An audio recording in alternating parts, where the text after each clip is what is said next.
মা ফাতেমার নয়নে মনি হযরত আলীর জান, মা ফাতেমার নয়নে মনি হযরত আলীর জান।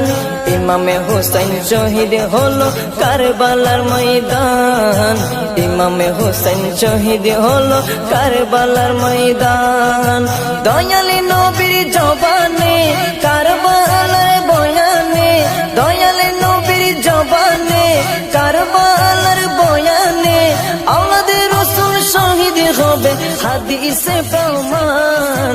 ইমামে হোসেন শহীদ হলো কারবালার ময়দান, ইমামে হোসেন শহীদ হলো কারবালার ময়দান। মা ফাতেমার নয়নে মনি হযরত আলীর জান, মা ফাতেমার নয়নে মনি হযরত আলীর জান। ইমামে হোসেন শহীদ হলো কারবালার ময়দান।